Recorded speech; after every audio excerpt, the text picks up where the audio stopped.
আসসালামু আলাইকুম দর্শক, এই ভিডিওতে আমি আপনাদেরকে দেখাবো কিভাবে আপনারা উইন্ডোজ 11 এর পার্মানেন্ট লাইসেন্স কোনো ধরনের সফটওয়্যার ইনস্টলেশন ছাড়াই বা কেএমএস ইনস্টলেশন ছাড়াই ব্যবহার করতে পারবেন। এটার জন্য আপনাদেরকে প্রথমে স্টার্ট বাটনে ক্লিক করে কমান্ড মোড চালু করতে হবে। কমান্ড মোডটি অবশ্যই অ্যাডমিনিস্ট্রেটিভলি চালু করতে হবে। সো অ্যাডমিনিস্ট্রেটিভলি চালু হওয়ার পরে আমি এখানে 3টা লাইন আছে, আমি ওয়ান বাই ওয়ান এই লাইনগুলোকে আমি কপি করে কমান্ড মোডে এক্সিকিউট করব।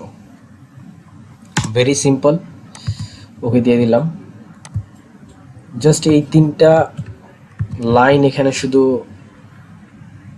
পেস্ট করে এন্টার হিট করলে কিন্তু আমি পার্মানেন্ট লাইসেন্স পেয়ে যাব। সো আমি 3টা লাইন এখানে এক্সিকিউশন করলাম। একটু সময় নিতে হবে লাস্ট লাইনটি এক্সিকিউশনের পরে, কারণ সে হচ্ছে আপনাকে কনফার্ম করবে ইয়েস। ফাইনালি আমরা দেখতে পাচ্ছি উইন্ডোজ 11 এর যে প্রফেশনাল এডিশনটি আছে এটি সাকসেসফুলি অ্যাক্টিভেটেড হয়েছে আমার এই উইন্ডোজ 11 এর সিস্টেমে। আপনাদের সুবিধার জন্য আমি কমেন্ট এবং ডিসক্রিপশন বক্সে এই 3টা লাইন আমি দিয়ে দিব। জাস্ট আপনারা এই 3টা আপনাদের পিসিতে এক্সিকিউশন করলেই হবে। সো চলুন এখন আমরা দেখি যে আসলে এই সিস্টেমটি আসলে আমার অ্যাক্টিভেটেড হয়েছে কিনা। মাই কম্পিউটার প্রপার্টিজে আসবো, এসে উইন্ডোজ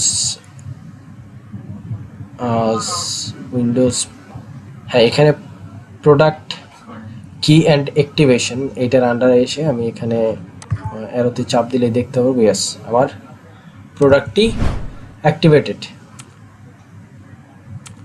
সো আমি যেটা দেখতে পাচ্ছি যে আমি যে কমেন্টগুলো চালিয়েছিলাম এটা আসলে প্রপার ফাংশন করেছে।